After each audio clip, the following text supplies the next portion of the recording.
Welcome into Mike and Ed's Barbecue for another edition of the Glenwood Football Review alongside the head football coach Ryan Nelson. I'm Chris Blackshear, and Coach took a couple weeks off. 1 week, not a couple. Well, a couple when you look at what we're doing. It's been 2 weeks since we did a show tonight.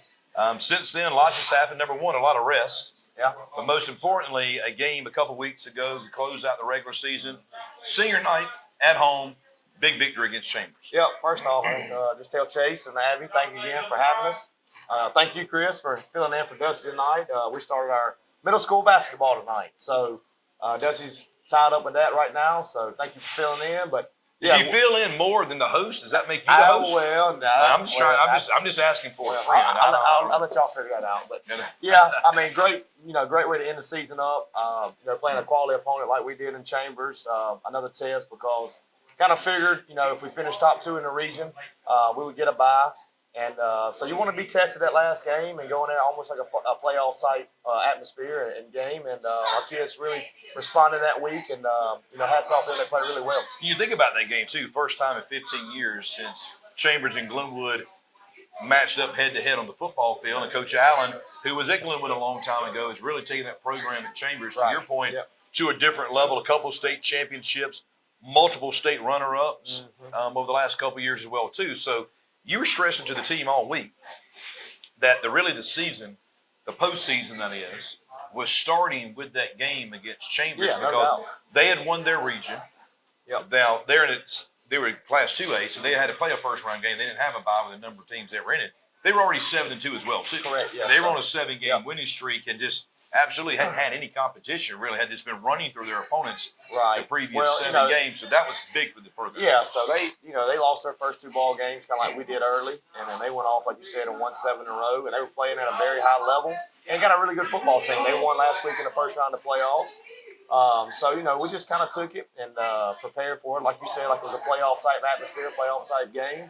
And, like I said, the kids answered the call and the challenge, and, we played really well. And hats off to our defense. Our defense coordinator, Josh McConnell, our defensive staff, come up with a great game plan. And I thought they probably by far played their best game of the year. And we really did some good things defensively the other night. So before we get into a little more details of that game against Chambers, prior to the game, recognizing all the seniors. Yep. Now, your first year being a head coach, you've been part of a lot of programs, and you always see those individuals that build a program and knowing they're playing their last potential game at home.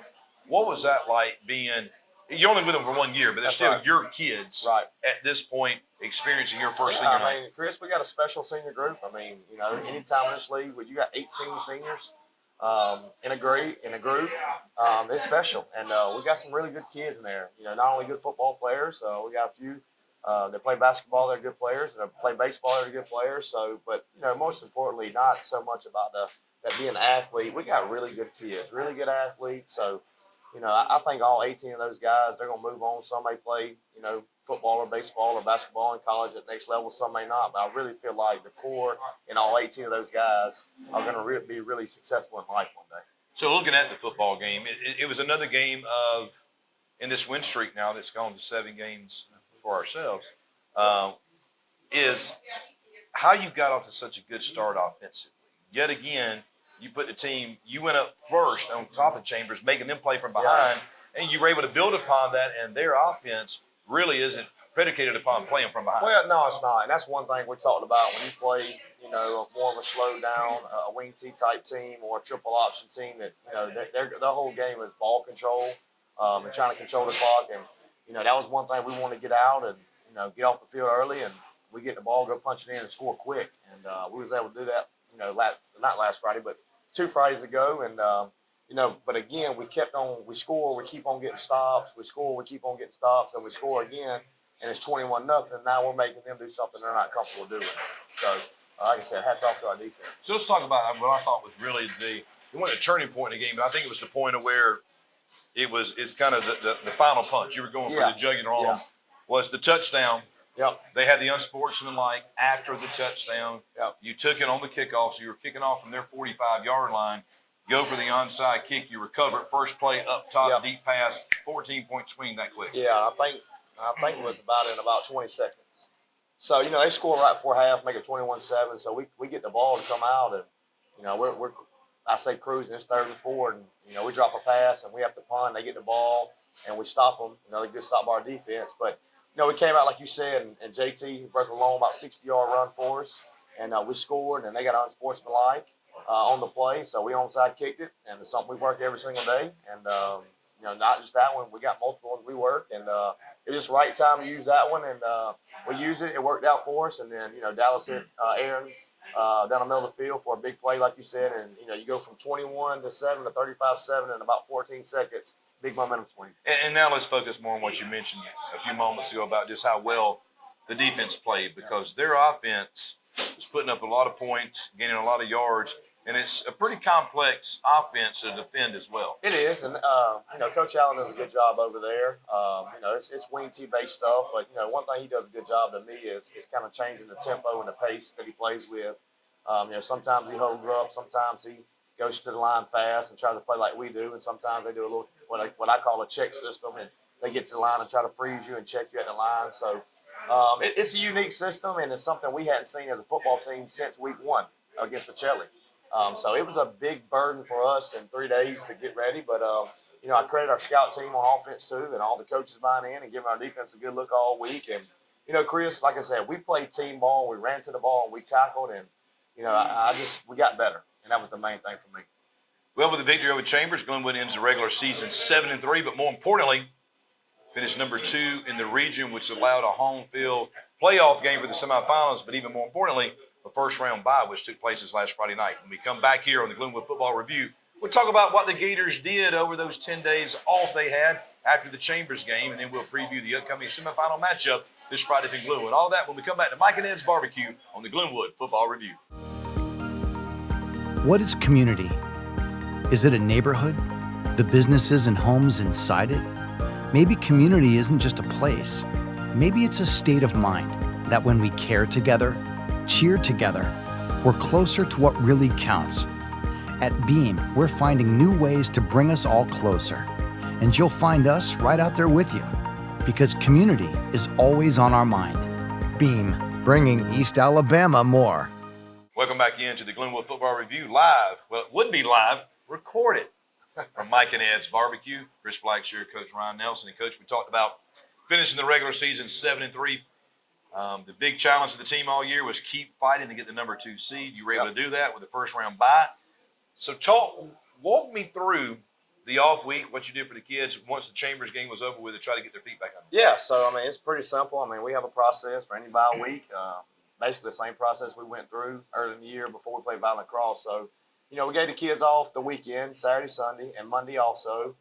We got back in the building on Tuesday during 7th period, and we got back in the weight room first and foremost, and just got back to practice. So, we lifted our normal routine, and we practiced Tuesday, Wednesday, and Thursday. But, Chris, it's when you're sitting there and you don't have to worry about an opponent, you worry about yourself. So we went back to things that, as we self-scouted throughout the year, things we had to get better at, things that, that we did good, we had to keep on doing to make sure we continue to do them good. But it's all about, going back to fundamentals and, at the end of the day, blocking, tackling, and executing on the perimeter and just get better at what we do. And Coach Nelson just talked about not having an opponent. Well, that's because this past Friday night, Monroe and Morgan played at Morgan over in Selma. And that was a pretty competitive game, especially there early. It was 3-0 at half. Target was winning. They came out and scored the opening drive of the second half to go up 10-0.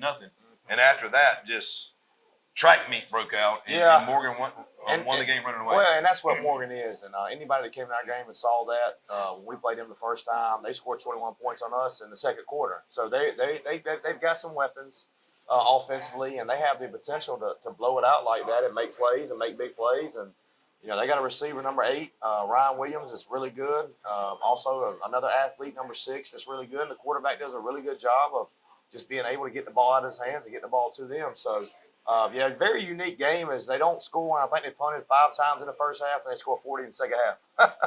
So, very unique game for them. But like I said, they got that kind of firepower on offense. And Coach Nelson has talked about it too. Glenwood went to Selma.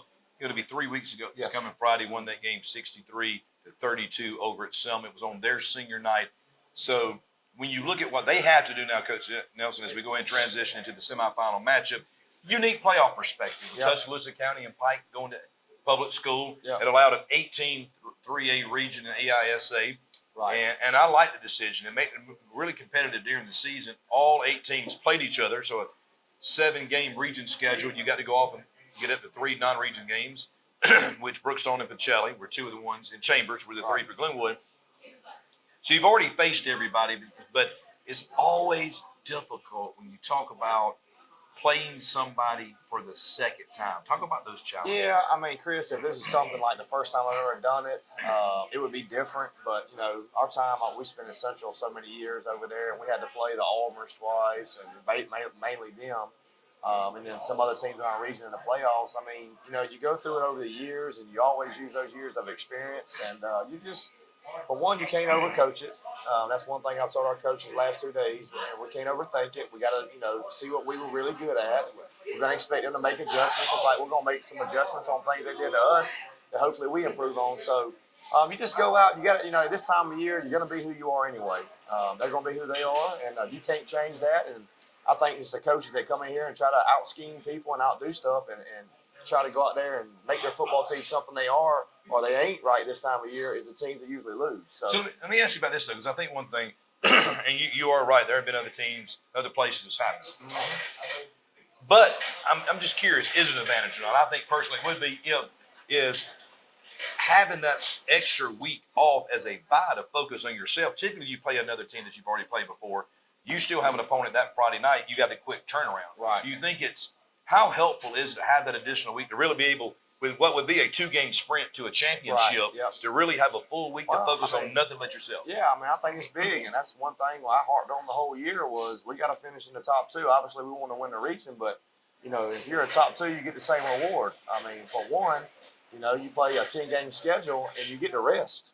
You know, if you're banged up, nicked up, anything like that, you get a week off to kind of sit back, get healthy, and manage your team. And then, like you said, go back and work on fundamentals and get better at yourself. But for 2, it's just one less ball game you got to play. I mean, they had to play in a 4-quarter game last week, and whereas we didn't. But, you know, always as a coach, you sit back and you always, you know, worry about how you're going to play coming off a bye week because you actually take a week off from playing and you feel like you may not be as crisp. But, you know, we've been in this thing, you know, for a long time now, and, you know, it's just we got to go play. I mean, you know, the kids, I mean, you know, we're focused in, and, you know, we got in the building yesterday on Sunday, and, you know, it's like one thing I told them. I mean, we got to be dialed in for 8 o'clock Friday night. That's the only thing on our mind right now. And we got one shot at this thing, so we got to go make it happen.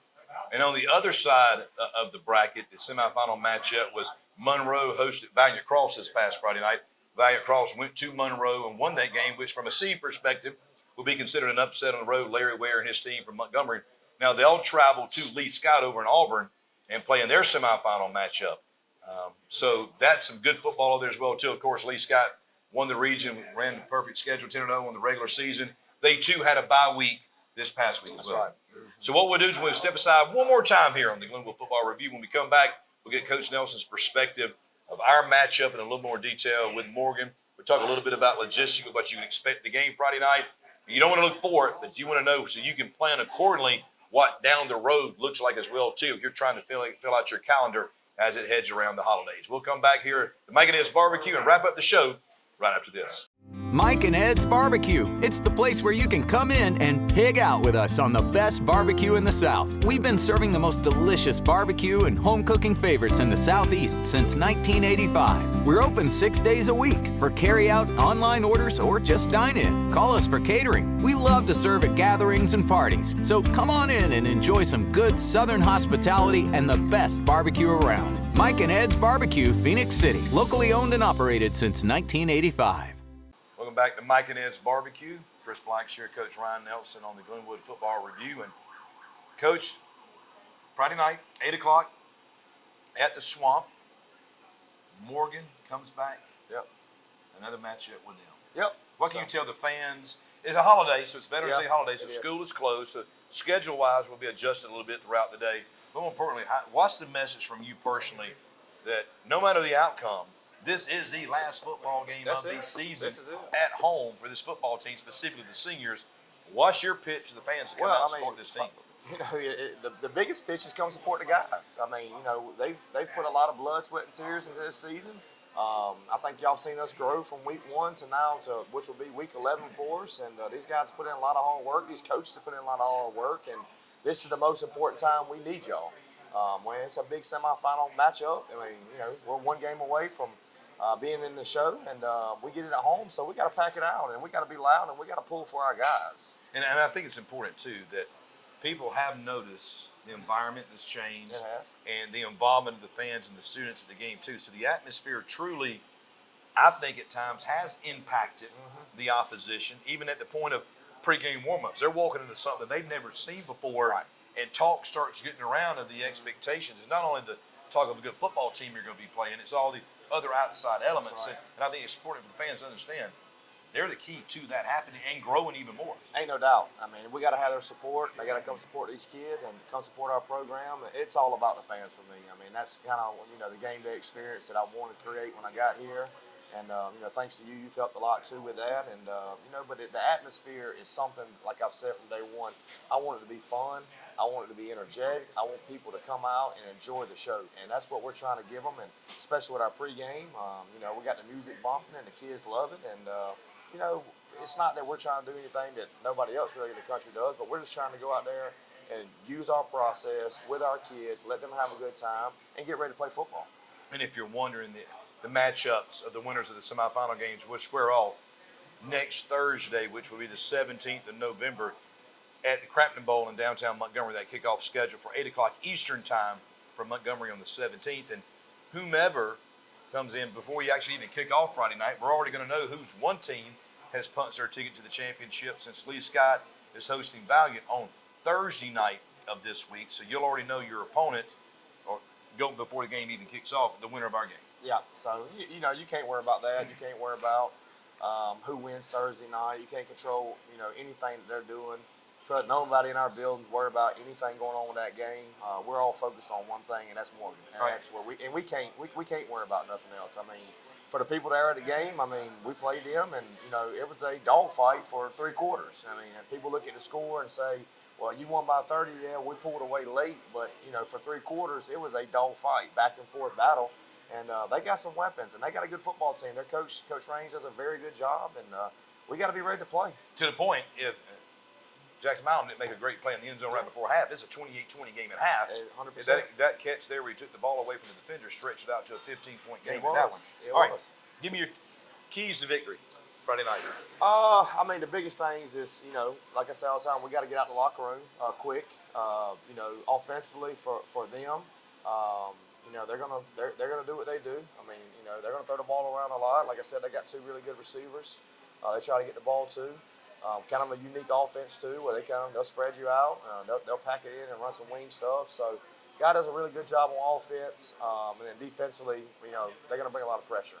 And we saw that the first time against them, and I don't think they're going to change a whole lot from what they do. That's who they are. So that's what we're expecting. But the key to victory for me, Chris, is to continue to do what we've been doing for the past 5 or 6 weeks. It's just coming out, being ready to play. I've been harping and preaching to these kids. For the past 5 weeks, you don't win the game Friday morning when you wake up. You got to win the game starting on Monday. We got to prepare Monday, Tuesday, and all week for this game. And if we prepare, then we'll wake up Friday and we'll be ready to play. But we got some distractions. We're out of school tomorrow, so that's going to be kind of unique for us. And then we're out of school on Friday, and this will be the first time that we've been out of school on a Friday.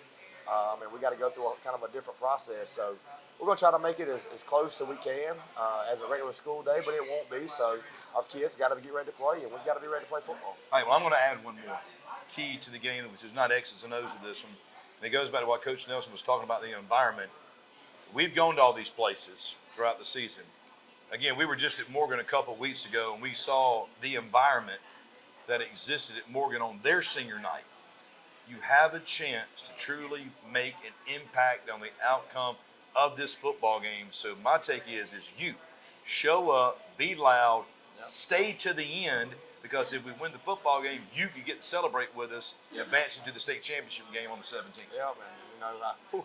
I just, I dream about it, pray about it. It's close. Yeah, it is. And, Chris, and that's one of my goals and dreams right now is, at the end of the Friday night, the 4th quarter is, we have a big championship, celebration, headed to the championship on the field Friday night. And these kids deserve it. But, again, you dream about stuff, you pray about stuff and things like that. But at the end of the day, we've got to come out and we've got to execute, and we got to go win a football game. Coach. Thanks for joining us. Good luck Appreciate it. Friday night, and let's Yep. go ahead and punch the ticket to the championship. Well, we just, again, we got to have the fans show up, and I think they will. They've been supporting us all year, and be loud.